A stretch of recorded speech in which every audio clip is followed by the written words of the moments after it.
Baik, bismillahirrahmanirrahim. Assalamualaikum warahmatullahi wabarakatuh. Berjumpa kembali di acara Bincang Biologi, teman-teman belajar bersama guru kreatif. Masih di acara Kupas Tuntas, materi biologi kelas 10. Baik, masih di pokok bahasan yang sama, yaitu mengenai bab yang ke-9, teman-teman, mengenai Kingdom Animalia. Ya, sempat kemarin kita sudah tuntaskan per video mengenai kajian dari anggota pertama dari Kingdom Animalia, yaitu invertebrata. Ya, nah kali ini teman-teman, pada Kingdom Animalia ini, bab yang ke-9 ini kita akan melanjutkan materinya. Ya, nah ini sudah kita bahas peta konsep. Yang kedua juga invertebrata sudah kita tamatkan menjadi sekitar berapa video ya? 8 video. Nah, kita akan lanjutkan setelah invertebrata. Pada kajian Kingdom Animalia ini teman-teman, nanti kita akan masuk ke Chordata ya. Nah, ini adalah video selanjutnya mengenai Kingdom Animalia pada pokok bahasan Chordata. Oke, kita masuk ya. Baik, teman-teman. Jangan lupa like, comment, and subscribe. Kita akan bahas di kajian Chordata ini. Nah, perlu diketahui bahwa teman-teman, Chordata itu berbeda dengan invertebrata, gitu ya. Makanya dia dikelompokkan menjadi kelompok yang berbeda pada Kingdom Animalia ini. Nah, khusus untuk Chordata ini, teman-teman, dia memiliki ciri khas yang membedakan dari invertebrata. Apa ciri khasnya? Ada 4 ciri khas yang memang dimiliki oleh mereka, gitu ya. Kalau ada 4 ini, ada ciri ini, maka dia anggotanya itu dimasukkan ke dalam Chordata, gitu ya. Apa saja? Yang pertama, pada Chordata itu dia dipastikan memiliki notochord, gitu ya. Apa notochord? Notochord itu dia merupakan kerangka sederhana, teman-teman, di mana dia punya fungsi sebagai penyokong tubuh. Nah, jadi yang pertama itu. Nah, nanti notochordnya ini dia terletak di antara saluran pencernaan dan tali saraf yang ada di dalam tubuhnya. Dan dia keberadaannya memanjang sepanjang tubuhnya. Nah, itu adalah kerangka sederhana yang dimiliki oleh Chordata, di mana kerangka ini akan digunakan untuk menyokong tubuhnya. Nanti kerangkanya juga Chordata nanti dibagi-bagi gitu ya, berdasarkan kerangkanya nanti beda-beda ya. Itu yang pertama. Yang kedua, ciri dari Chordata yang kedua adalah dia memiliki tali saraf tunggal, teman-teman. Nah, di mana tali sarafnya itu dia berlubang dan terletak dorsal, tepat di daerah notochord. Jadi di daerah dorsalnya, gitu ya. Nah, di mana tali saraf tunggal ini dia memiliki ujung anterior. Ujung anteriornya itu dia membesar, gitu ya. Nah, membesarnya jadi apa? Membesarnya pada organisme, misalkan anggota dari Chordata itu dia membentuk sebuah otak. Nah, ini dia tali saraf tunggalnya, di mana di ujung anteriornya dia membentuk bonggolan, gitu ya, membentuk sebuah organ yang disebut sebagai otak. Nah, ciri yang ketiga, teman-teman, Chordata itu dia memiliki celah paring atau celah insang, gitu ya. Untuk apa? Nanti untuk memakan suspensi, atau suspensi itu dia khusus untuk anggota Chordata tertentu, dia ada yang memiliki celah paring atau ada yang memiliki celah insang. Jadi untuk yang hidup di air nanti kita akan lihat dia memiliki celah insang, di mana digunakan untuk memakan suspensi, gitu ya. Celah paring nanti khusus untuk organisme-organisme, kita lihat yang khususnya kelihatan sangat kelihatan itu yang kebanyakan hidup di daerah di daratan, gitu ya. Oke, kita akan lihat. Ciri yang keempat, teman-teman, dikatakan dia Chordata, maka ciri yang keempat itu anggota Chordata dia memiliki ekor yang memanjang ke arah posterior, teman-teman. Terhadap apa? Terhadap daerah anusnya, gitu ya. Jadi ada ekor yang memanjang. Namun pada beberapa anggota Chordata nanti kita akan lihat ekornya ada, gitu ya. Namun tereduksi ada nanti anggotanya. Kita akan lihat ya. Nah, dikarenakan seperti itu mengalami perkembangannya, teman-teman, anggota Chordata itu menjadi beda-beda, gitu ya. Nah, berdasarkan subfilumnya, nanti Chordata dibagi menjadi 3 subfilum. Dikarenakan nanti perkembangan selanjutnya ada hal-hal yang menjadikan perbedaan. Nah, namun 4 ciri itu tentu selalu ada pada anggotanya Chordata ini, gitu ya. Nah, 3 subfilum yang pertama ada Cephalochordata, yang kedua ada Urochordata, dan yang ketiga pokok bahasan yang kebalikan dari sebelumnya, yaitu adalah Vertebrata. Begitulah ini yang akan kita bahas ke depan ya.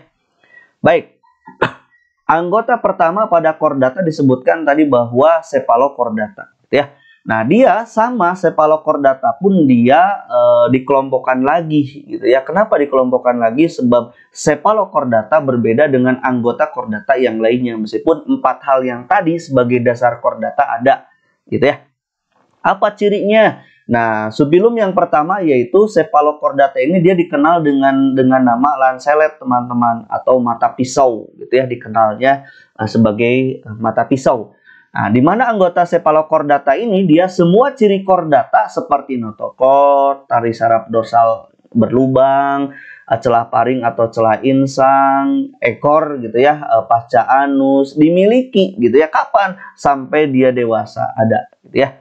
Nah, ini dia bisa dilihat teman-teman, Cephalochordata itu organismenya kalau dilihat digambarkan seperti ini adalah daerah tentakelnya. Nanti masuk ke celah paring teman-teman. Nah, terus di sini ada gonadnya, di sini ada atrium berarti jantungnya ya. Nah, ini dia notochordnya. Oke, terus ini tali saraf dorsal yang berlubang, terus ada atriopori gitu ya, atau sifon arus keluar untuk mengeluarkan air. Terus di sini ada usus halus dan dikeluarkan ujungnya nanti berupa lubang pengeluaran yaitu anus. Nah, jadi lebih sederhana lah ya. Ada ciri keempatnya, namun dia sangat-sangat sederhana, Cephalochordata itu. Seperti ini teman-teman ya. Nah, yang kedua anggotanya ada yang disebut sebagai Urochordata. Gitu ya. Apa Urochordata itu teman-teman? Nah, ini dia Urochordata, dia juga sama berbeda dengan Cephalochordata. Dimana kalau Urochordata itu dia umumnya dia disebut tunicata atau slubung. Nah, disebutnya ya nama lainnya. Nah, sebagian besar hidupnya Urochordata itu teman-teman bisa kita temukan di laut gitu ya, yang dia menempel atau sesil, dan juga memang ada beberapa yang hidup sebagai plankton ada gitu ya. Nah, di mana Urochordata ini dia dapat menyemprotkan air bila ada gangguan, misalkan ada pemangsa, untuk menghindarinya dia mampu menyemprotkan air sebagai perlindungan bagi dirinya gitu ya terhadap gangguan-gangguan sekitarnya. Nah, saat dewasa teman-teman, Urochordata ini dia hanya celah paring dan atau celah insang yang memperlihatkan hubungan tunicata dengan chordata. Jadi ketika dewasa itu memang perkembangan selanjutnya itu bisa kita temukan hanya celah paring atau celah insang gitu ya, yang hubungan antara tunicata dengan chordata ini. Nah, akan tetapi nanti keempat ciri yang seawalnya kita bahas sebagai ciri dari chordata memang terlihat jelas kapan? Ketika masih dalam bentuk larva. Jadi 4 ciri tadi bisa kita temukan dalam fase larva, namun ketika dewasa di Urochordata itu yang jelas hanya celah paring atau celah insang saja, gitu ya. Seperti itu teman-teman. Contoh misalkan ada yang disebut sebagai Halosintia. Nah, ini dia Halosintia teman-teman, bisa diperhatikan.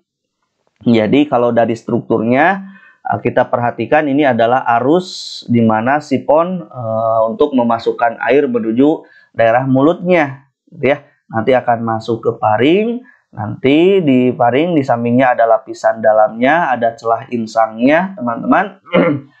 Terus ditemukan tunik atau lapisan luar, terus ada juga gonad, ada juga jantungnya, gitu ya.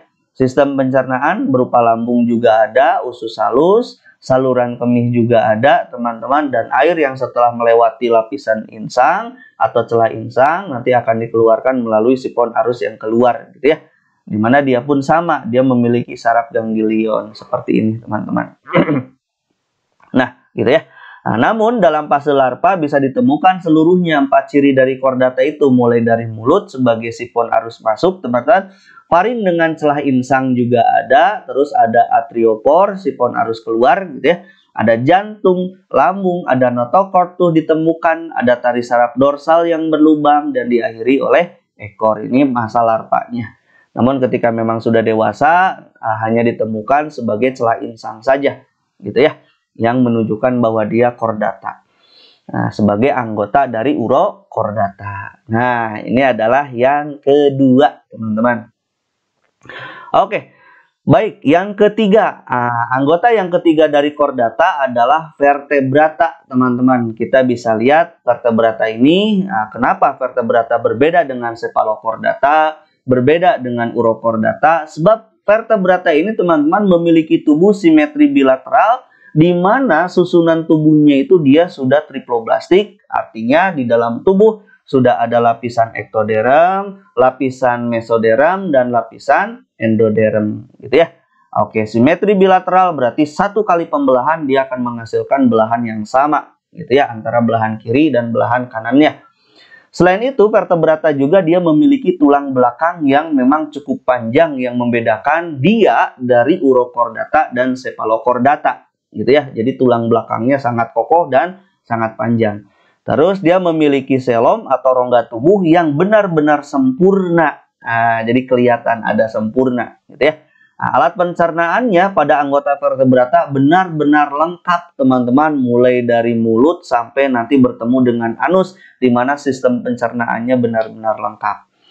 Selain itu, sistem peredaran darah pada anggota vertebrata seluruhnya dia sudah tertutup. Artinya, dalam anggota vertebrata ini, teman-teman, dia memiliki pembuluh darah sebagai tempat aliran darah menuju ke sel-sel yang memang dibutuhkan. Begitu ya. Seperti itu. Dan jantungnya itu, teman-teman, jantung pada anggota vertebrata itu nanti di mana ada yang memiliki 2 ruang, ada yang memiliki 3 ruang, dan ada yang memiliki 4 ruang. Dibagi-bagi berdasarkan anggotanya. Gitu ya. Jadi ruangnya ada jantung yang beruang 2, beruang 3, dan beruang 4. Nanti kita akan bahas siapa saja yang beruang 2, beruang 3, dan beruang 4. Oke. Terus selain sistem pencernaan dan sistem peredaran darah, vertebrata juga, teman-teman, memiliki alat ekskresi yang memang sempurna berupa organ yang disebut sebagai ginjal. Gitu ya. Nah, selanjutnya sistem sarafnya pun tidak kalah, teman-teman, bahwa vertebrata terdiri dari sistem sarafnya itu ada susunan saraf pusat, di mana yang mengendalikan adalah otak dan sumsum tulang belakang, dan dia juga memiliki susunan saraf tepi atau serabut saraf. Serabut saraf dari otak, gitu ya, saraf kranial, ada serabut saraf dari tulang belakang atau spinal. Jadi sangat rumit dan sangat lengkap sekali, gitu ya. Dan pada vertebrata juga dia memiliki sistem endokrin yang benar-benar luar biasa, di mana dia tersusun atas kelenjar-kelenjar yang berfungsi untuk menghasilkan hormon yang nantinya digunakan di dalam proses dibutuhkan dalam kehidupannya, gitu ya. Itu hormon sangat berperan bisa di dalam sistem ekskresi, peredaran darah, pencernaan, sistem saraf, dan yang lain-lain digunakan untuk membantu sistem-sistem yang ada di dalam tubuhnya. Terus vertebrata ini dia seluruhnya sudah bersifat gonokoris, artinya sudah bisa kita temukan dalam keadaan jantan yang mana, betina yang mana. Nah, itu adalah vertebrata, di mana sebagai anggota chordata yang benar-benar sangat sempurna dibandingkan cephalochordata dan urochordata. Begitu ya. Nah, selanjutnya, teman-teman, kita akan membahas klasifikasi pada vertebrata, namun di video selanjutnya ya, sebab kajiannya panjang. Itu saja dulu yang bisa saya sampaikan, mudah-mudahan bermanfaat. Saya ucapkan terima kasih. Assalamualaikum warahmatullahi wabarakatuh.